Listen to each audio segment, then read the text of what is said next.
Hello, this is Rabbit Radio Playhouse. I'm Richard Hollick, and in this episode I'm talking to my friend and fellow actor, Michael Wardle. Hello. Hi. Hello, Michael. Hi. Now, I've known you for, it's around about 12 years, and we've worked together on stage and also on film, and what I've always enjoyed when I've been working with you is hearing your stories about your career and all the fabulous, famous people that you've worked with. I'm looking forward to hearing some of these stories again now. But you started your career going to drama school in Guildford. I did it. I was 25 when I went to Guildford. 25. That's quite late to start drama school. It was. Well, where I came from, no one ever mentioned acting as a career. I picked it up late, but I was pleased I did. And what first made you think that you might like to be an actor? Well, I saw a play on television that really got me going, and I thought, this is what I want to do. I suddenly realised that they were acting and weren't real, and it started off from there. And I found a local chap who was very good with tuition, and went there for a year and a half before he recommended me to try the Guildford School of Acting. And that's where it all began then. It did indeed. So when you were at Guildford studying drama, then you were there with a couple of other people that are quite famous now, Bill Nighy and Celia Imrie. That's right, yeah. Celia, dearest Celia, she was a great friend of mine. She was only very young, a lot younger than I was, but we got on very well together, yeah. Well, she's a remarkable actress. Yeah, she's the leading actress now. I've got a programme here from one of your drama school productions, and I noticed down at the bottom here is William Nighy doing the lighting. Yes, I couldn't believe that when I saw it. I was playing in a... What was the play called? Is it? Play The Corn is Green by Emily Williams. Yes, that was a famous play. Yeah, and unbeknown to me, Bill was actually on the lighting. So were you expected to do all different types of jobs in the theatre, or what was that? Well, at that drama school, I was in the second year at the time when he was in the first year, and the first years always did the backstage work. I see. for the outgoing company. So you didn't really know Bill that much? Not really, no. Well, it was very difficult to get to know. It was very quiet. Right. And you actually started your professional career before you even left college. Yes, I did. You managed to get a part on Z-Cars. Yes, well, the thing was that, at the drama school, when you get into the end of your course, you have to put plays on for agents and invite agents to come and see you, which I did, and I got 3 of them interested in me. And the next day, I got a phone call from one of them, asking me if I was free. I said yes. She said, well, would you like to come and audition at the BBC? I was quite gobsmacked actually at the time. Yeah. I said yes, okay. And of course my student friends were all saying, well, you're looking for extra work, Michael. But you'll get paid for it. Yeah. I thought, oh, that's fine, okay. So off I went up to the BBC the next day and met a director called Paddy, I think it was, Paddy. And she asked me to read the script, which I did, and still looking for the extra part. I eventually thought 2 painters were what I was going to play, or one of them anyway. Right. And then she said, right, okay, Michael, you can play that. I said, yes, which one? She said, the one you've just been reading, Billy Joyce. I said, it's the lead part for that episode. It was a huge part. Yeah, I just couldn't believe that I'd been given it. Fantastic. So I rang my father the same day, and said, hi, Dad, you'll never guess what's happened. I said, what? I said, I've just landed a major part in Z-Cars. He fainted on the floor. And that was in 1969? Yes, it would be, yes.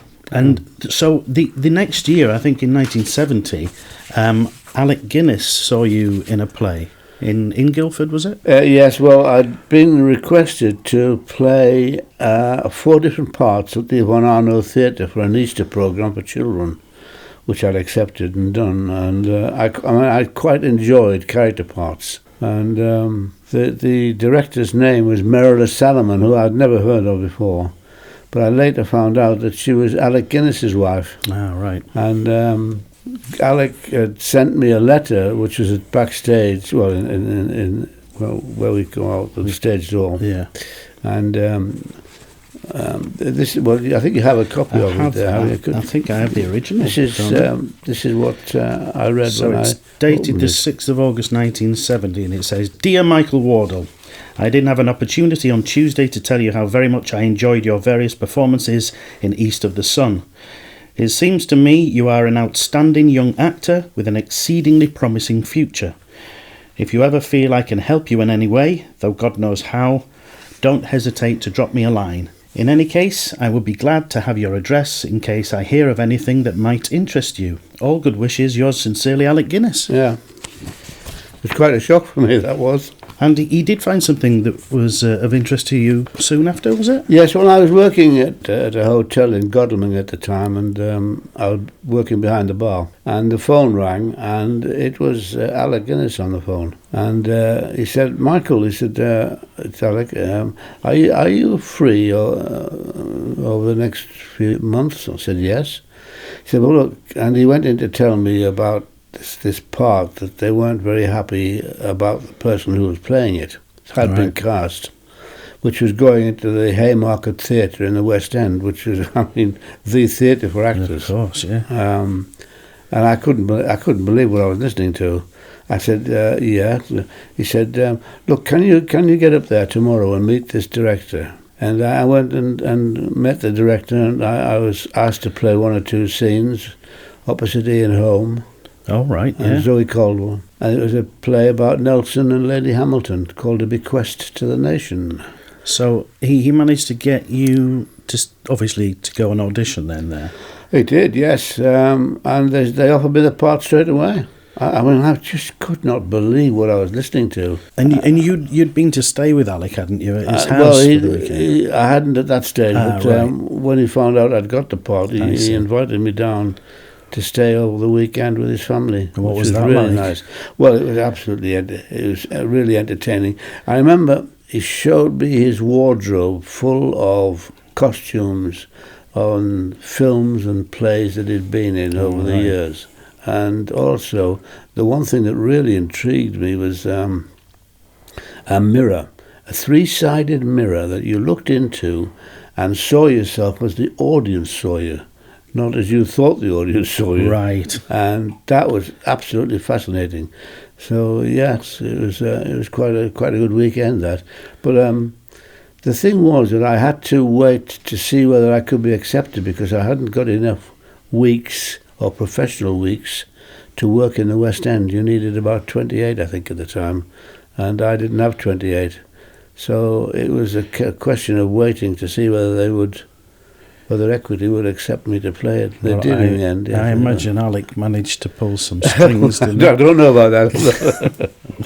So that play was Request to the Nation by Terence Rattigan. Yes. Other people in that play were Ian Holm, Michael Aldridge, Brian Glover, and Deborah Watling.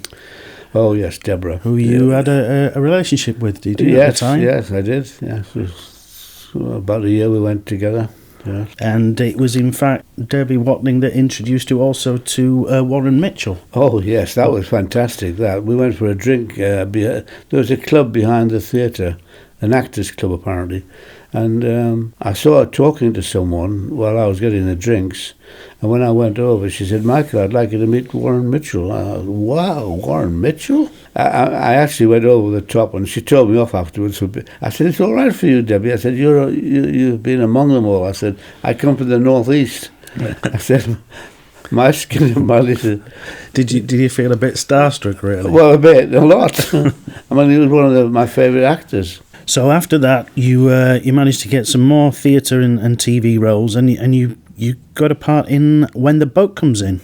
That's right, I did, opposite James Bolam, yes. And it was a night shoot as well, which is the first time I'd ever done a night shoot. But James and I got on really, really well with him.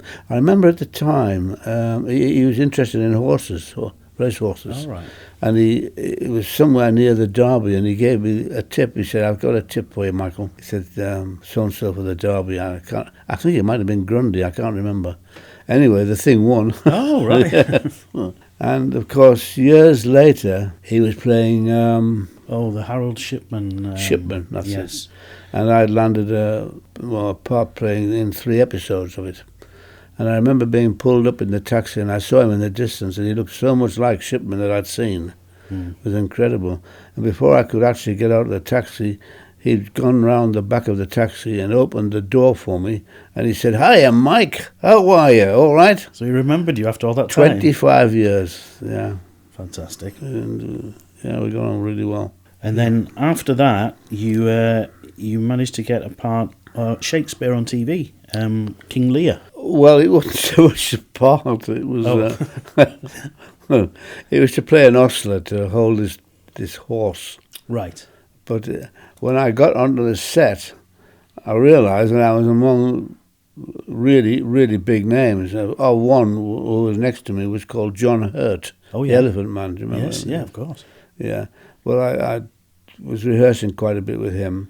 And then when we'd finished, they took me to a dressing room and opened the door.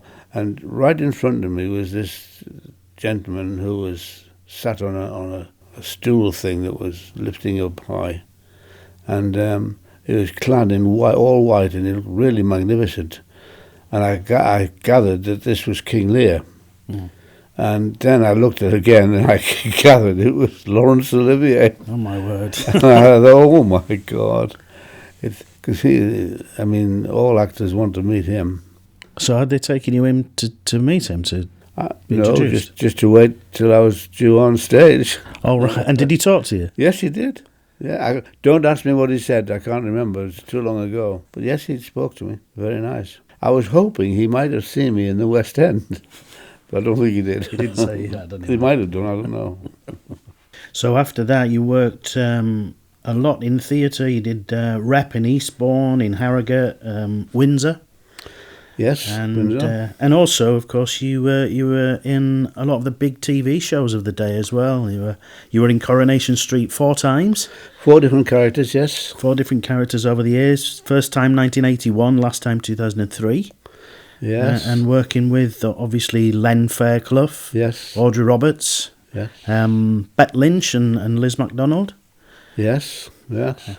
Enjoyed working on Coronation Street? Well, it was an honour to work on Coronation Street. I mean, I couldn't believe it when my agent said, "Michael, you got the part." I said, "What? Coronation Street?" Yeah. My wife was delighted because she was an avid supporter of Coronation Street. Right. Yes, I was very lucky to get those parts. And Last of the Summer Wine. You were in. You played the pub landlord, of course. I did, yes, yeah. In 3 series in the early 90s with Compo, Foggy and Clegg. That's right. Yeah. They were nice characters, were they? They were brilliant. Yes, yes. Well, they'd been doing it for so long. It was great to watch them actually creating their characters over. And Heartbeat as well. 4 episodes of Heartbeat. 4 different characters in Heartbeat I played, yes, over the years. The first episode in 94, you worked with Thora Hird. I did indeed, Thora. She was lovely. She at the time she was quite old, and she couldn't stand, but she played her part brilliantly well. I was gobsmacked. Really liked her. And the final time you worked on Heartbeat was 2008, and you worked with Keith Barron. Yes. What was he like? One of my favourite actors I've ever worked with. Really? Yeah. Yeah? Yeah. That was the last one, I think, about the very last one I ever did. But it was a great honour to do Heartbeat because it was so near to my home. And around Goathland and what have you, there was people everywhere watching us filming. Now, of course, we have to mention your part in Withnail and I. Oh, yes, Withnail and I. Playing the farmer? Playing the farmer. That became an absolute cult classic, and I often wonder how or why, but it did. What was that like? To begin with, I got the part offered, and I was quite delighted. It was a film, and you get paid more for a film anyway. Yeah. So that was quite good. But they said, "Oh, Michael, can you go to the Leeds Hospital and get fitted with a plaster on your leg?" So, a plaster. I hadn't seen the script by this stage. Well, a little bit I'd done, but so along I went to the Leeds. I think it was the Leeds General. Yeah. And Yes, they weren't waiting for me. They said, you'll have to wait. Oh, that's all right. So I waited 3 hours. Eventually I got the thing put on, and then I had to wait a bit drying. Yeah. It's an endless day anyway. And then, of course, when I got back to my car, I got a parking ticket. Oh. well, yes. Anyway, they very kindly paid it for me.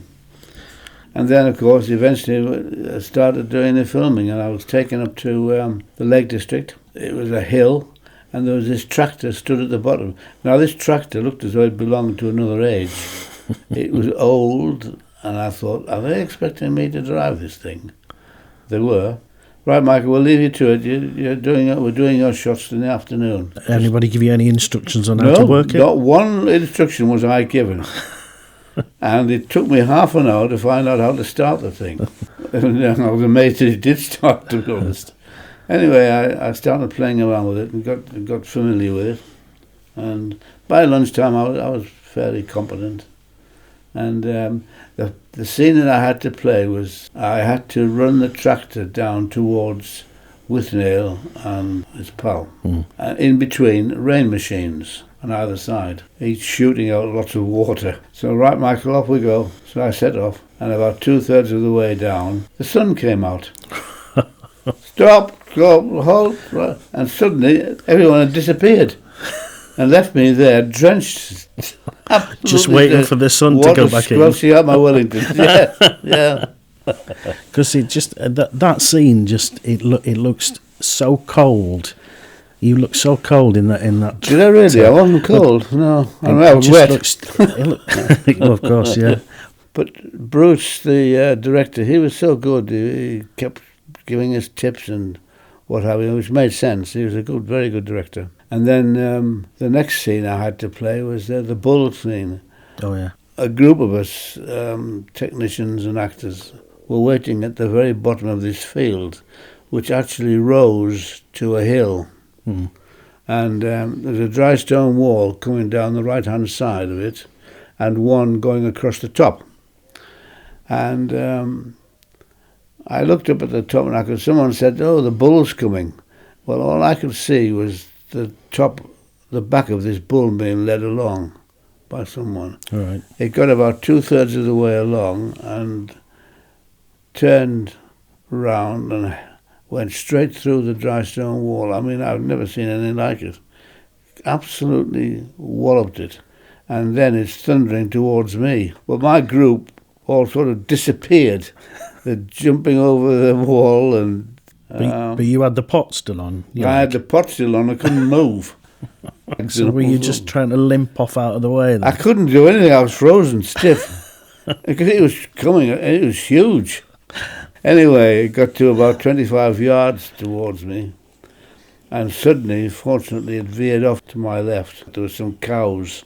I was off to see to them. And that could have been the end of Michael Wardle's career. Yeah, I thought it was going to be the end, to be honest.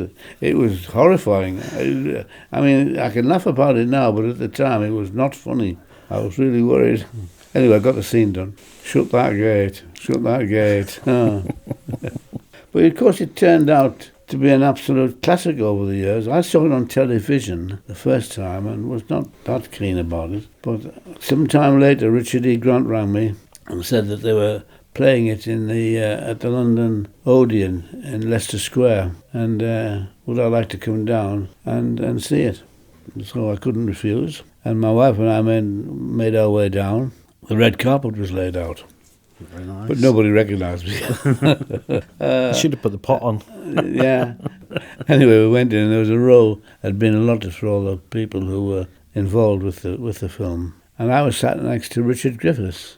And I'd actually noticed at the other side of the row a lady who I knew her face. I thought, I know her, I've worked with her. But I couldn't think who it was, because it was some time later. Anyway, I thought, I'm going over to say hello. And as I got about halfway there, I realised who she was. I'd worked with her in the West End, in Bequest of the Nation. And I got to her, I said, hi, I think her name was Una. I said, hi, Una. I said, do you remember me? And she looked at me, she said, no, dear, I don't think I do. Who are you? I said, well, do you remember that precocious young actor who was in Bequest of the Nation. "Oh my dear," she said, "you've put weight on, haven't you?" Oh dear.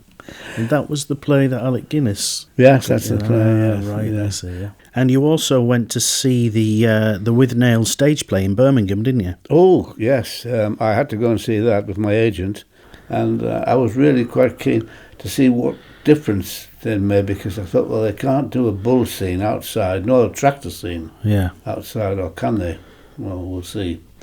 Anyway, both my agent and I thoroughly enjoyed it. We thought it was excellent.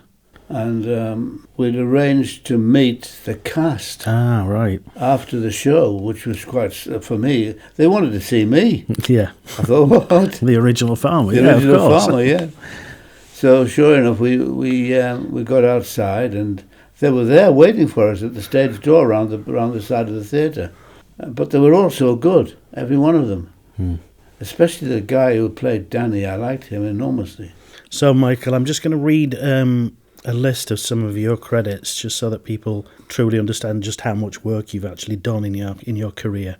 You've been in Catherine Cookson's Dinner of Herbs, The Cinder Path, Fat Friends, Travelling Man, In Suspicious Circumstances, Where the Heart Is, Reckless with Robson Green, Holby City, Cold Feet, Emmerdale, South Riding, Children's Ward, The Racing Game, and of course I'm Alan Partridge as Lynn's boyfriend Gordon. Yes. Was that entertaining? Somewhat. Well, it was a new way of working for me. I'd never done that way before.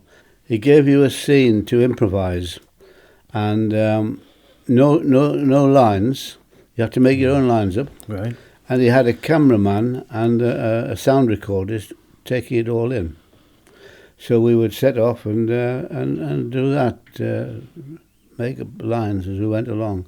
Now, the thing was that I'd never worked that way before, because he was picking the best lines out, which is fair enough, and putting them into a script, which we never received until the very last day. Right. So some of the script were things that you'd improvised. Yeah. And what was Steve Coonan like? He was great. I liked him. Very talented. Yeah. Yeah, I couldn't say much more, really. He was very nice. Good. Except I didn't like the way he worked. Well, you also took in theatricals living at your own home, didn't you? Yeah. As well, Jean Ferguson. Yes. Last Summer Wine and Jess Conrad. Yes, we had Jess, yes. You've got an absolutely amazing CV. I feel very lucky to have played a part in your career. We did 3 stage tours of A Little Intense, which we did. Absolutely loved performing with you on stage, playing your son. And of course, we also were both in the film version. We were indeed, yes. And the follow-up, the sequel, Let Sleeping Bags Lie, as well. Because we had on those films Cannon and Ball, worked with Cannon and Ball, and Dougie Brown and Stan Boardman. Yes, very funny man. Yeah, great memories. We will actually put some photos on the Facebook page of all your work through the years, and it's been great, absolutely great chatting to you, Michael. I'm really pleased. Well, it's been a pleasure. It's been wonderful to hear about your career highlights, and thank you very much for this interview. You're welcome. Thank you very much.